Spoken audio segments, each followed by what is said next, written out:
आज हम लेकर आए हैं कक्षा 10 का आंतरिक मूल्यांकन करने का सबसे आसान तरीका। जैसा कि हमें ज्ञात है, मध्य प्रदेश बोर्ड ने आंतरिक मूल्यांकन और बाह्य मूल्यांकन के आधार पर सभी छात्र को पास करने का मौका दिया है।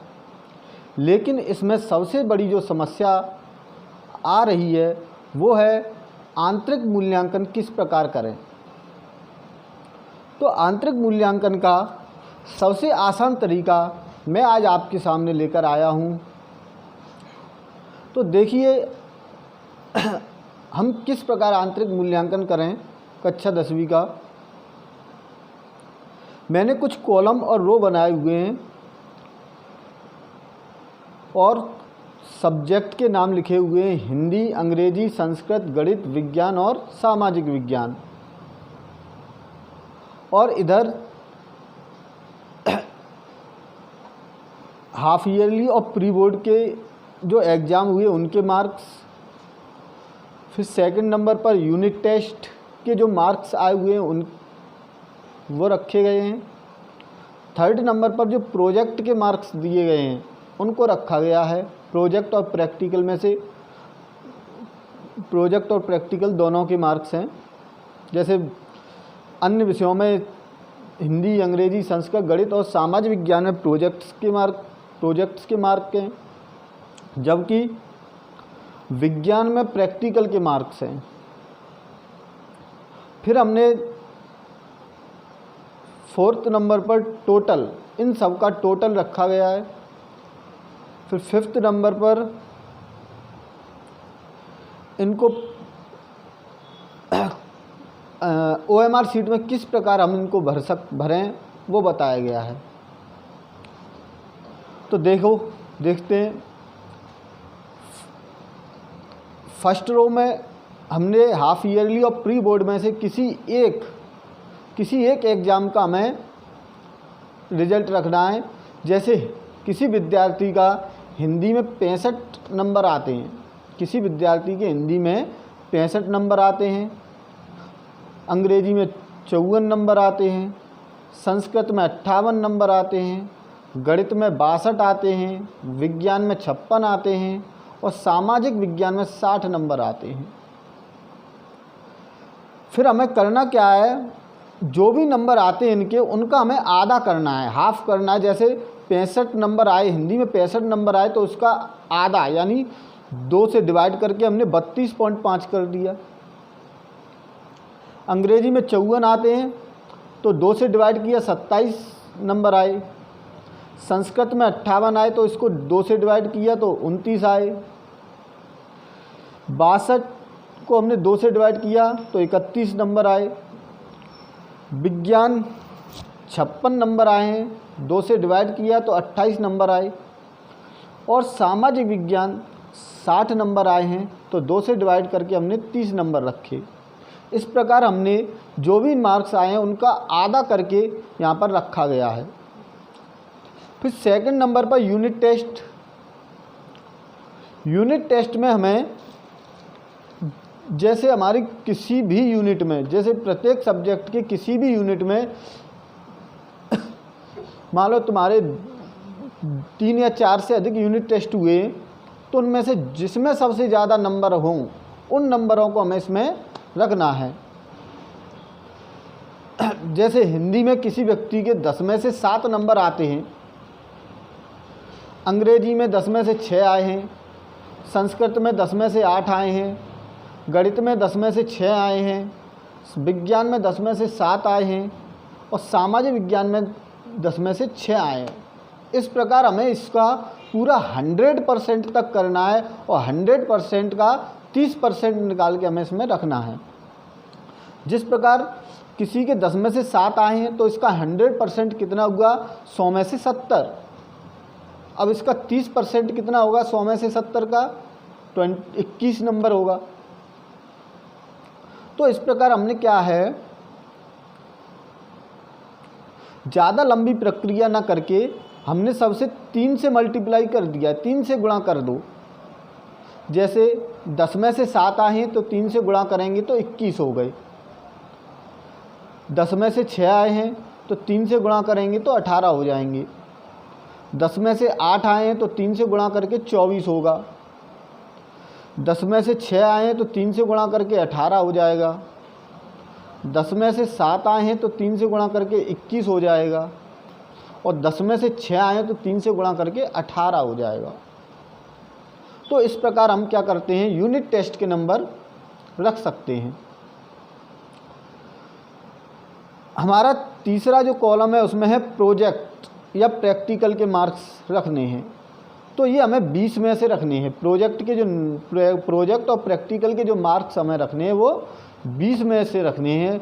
जैसे किसी के हिंदी में 20 में से 17, अंग्रेजी में 20 में से 15, संस्कृत में 20 में से 16, गणित में 20 में से 15, विज्ञान में 20 में से 16 और सामाजिक विज्ञान में 20 में से 14 नंबर रखे गए हैं। अब चौथी रो है, यानी चौथी रो है, चौथे नंबर पर हमने क्या किया, इन तीनों का हाफ ईयरली और प्री बोर्ड में से किसी एक का, यूनिट टेस्ट और प्रोजेक्ट और प्रैक्टिकल का, इन तीनों का जोड़ करके रखा गया है। यानी इन तीनों के जो मार्क्स आए हुए हैं उनको जोड़ा गया है। जैसे 32.5 प्लस 21 प्लस 17, इन तीनों को टोटल करेंगे तो 70.5 आएगा। फिर 27, 18 और 15, इन तीनों को जोड़ेंगे तो 60 आएगा। 29, 24, 16, इन तीनों को जोड़ेंगे तो 69 आएगा। फिर 31, 18, 15, इन तीनों को जोड़ेंगे तो 64 आएगा। 28, 21, 16, इन तीनों को जोड़ेंगे तो 65 आएगा। और 30, 18, 14, इन तीनों को जोड़ेंगे तो हम 62 आएगा हमारे पास। अब हमें टोटल मार्क्स मिल चुके हैं। अब हमें करना क्या है, प्रोजेक्ट में हमें प्रोरेटा के आधार पर रखना है। जो हमें OMR सीट दी गई है उसमें हमें प्रोरेटा के आधार पर, यानी इसमें क्या करना है, रखना है इन तीनों। अब प्रोरेटा के आधार पर कैसे रखेंगे प्रोजेक्ट OMR सीट में, वो देखते हैं। जैसे साइड में मैंने बताया है, x मल्टीप्लाई 20/100, यानी जो भी हमारा x यहाँ पर कोई जो भी सब्जेक्ट के जो मार्क्स हैं वो हैं टोटल आए हुए हैं, वो उनको हमें 20 से गुणा करके 100 से भाग देना है। या हम इस प्रक्रिया को इस प्रकार कर सकते हैं सिंपल तरीके से, 20 से 100 कट जाएगा 5 बार, तो हम क्या करेंगे, टोटल मार्क्स को 5 से भाग दे देंगे। टोटल जो मार्क्स आए हुए हैं सब्जेक्ट में उनको हम 5 से भाग दे देंगे। तो जैसे हिंदी में 70.5 आए हुए, 70.5 आया है, तो 70.5 को अगर हम 5 से भाग देंगे तो 14.1 आएगा।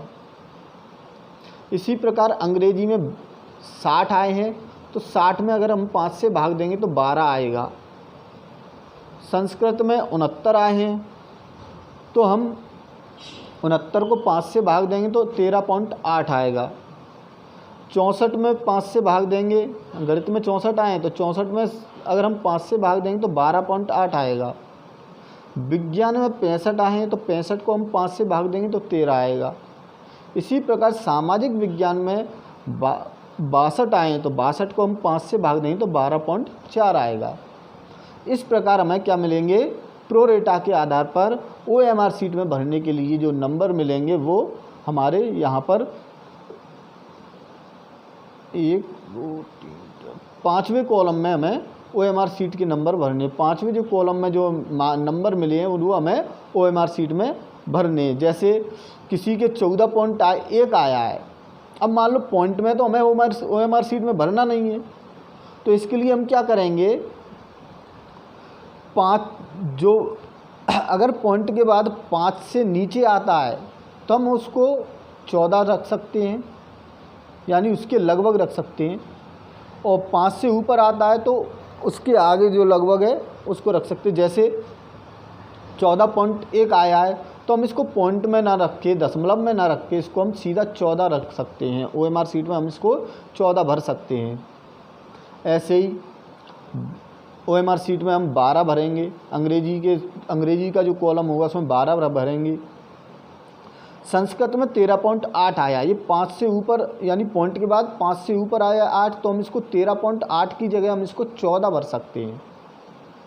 इसी प्रकार 12.8 आया है तो हम इसको 12.8 ना लिख के 13 भर सकते हैं। इसी प्रकार विज्ञान में 13, OMR शीट में हम 13 भरेंगे। विज्ञान की जो OMR शीट नहीं होगी, इसमें प्रैक्टिकल शीट होगी। विज्ञान की जो प्रैक्टिकल शीट होगी उसमें हमें भरना है 13। और फिर सामाजिक विज्ञान में हमें 12.4, यानी 12.4 आया है तो हम इसको 12.4 ना लिख के केवल 12, OMR शीट में हम इसकी 12 भर सकते हैं। इस प्रकार हम क्या करते हैं, सिंपल तरीके से हम क्या कर सकते हैं, बच्चों का रिजल्ट बना सकते हैं। आइए देखते हैं, मैंने एक रिजल्ट तैयार किया है। जैसे ये मैंने रिजल्ट बनाया है कि विद्यार्थी का नाम, सबसे पहले मैंने ऊपर क्रमांक, विद्यार्थी का नाम, विद्यार्थी के पिता और माता का नाम, जाति, माध्यम, उसकी जाति क्या है, उसका माध्यम क्या है, वो सब मैंने रखा हुआ है।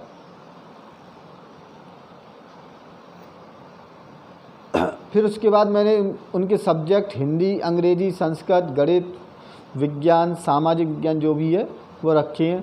फिर मैंने मैंने बच्चों के नाम, जैसे पवन सिंह, उसका रोल नंबर नीचे लिखा हुआ है, और फिर उसके माता पिता का नाम, फिर जाति, फिर हिंदी, माध्यम क्या है, हिंदी है, डेट ऑफ बर्थ क्या है, उसकी जन्म तिथि क्या है वो रखी है। फिर उनके मार्क्स बनाए। जैसे हिंदी में 65 नंबर किस में आए, अर्धवार्षिक परीक्षा में। 7 नंबर तुम्हारे यूनिट टेस्ट में आए हैं, और 17 नंबर प्रोजेक्ट में आए हैं। 17 नंबर प्रोजेक्ट में आए हैं। फिर मैंने 65 का आधा किया, फिर उसको 7 को 3 से मल्टीप्लाई किया और 17 को उसमें जोड़ दिया। 65 का आधा 7 का 3 से मल्टीप्लाई करके 17 को जोड़ दिया, तो जो टोटल हमारा आएगा वो मैंने रेड पेन का यूज किया है, 70.5 मैंने रख दिया। फिर मैंने जो मुझे OMR शीट में भरना है नंबर, वो मैंने ब्लैक पेन का यूज़ किया है। तो इसको करने के बाद 20, हम इसको 5 से 70.5 को 5 से भाग देंगे तो हमारे पास जो आएगा वो 14.1 आएगा। और इस 14.1 को हमें क्या करना है, OMR शीट में भरना है। लेकिन OMR शीट में हमें पॉइंट में, दशमलव में नहीं भरना। 14.1 है तो हम इसको 14 मानकर, लगभग 14 मानकर 14 नंबर उसमें OMR शीट में भर सकते हैं। इसी प्रकार अंग्रेजी, संस्कृत, विज्ञान, सामाजिक विज्ञान में भर सकते हैं। तो मैंने ये रिज़ल्ट तैयार किया है, बहुत ही आसान तरीके से ये रिज़ल्ट बनाया गया है। अगर जिस किसी को भी हेल्प चाहिए हो तो मेरा कॉन्टैक्ट नंबर दिया गया है। मेरा नाम लकी शिकरवार और कॉन्टैक्ट नंबर 9806216699 है। और यूट्यूब चैनल पर भी तुम इसे आप लोग सर्च कर सकते हैं लकी शिकरवार के नाम से ही।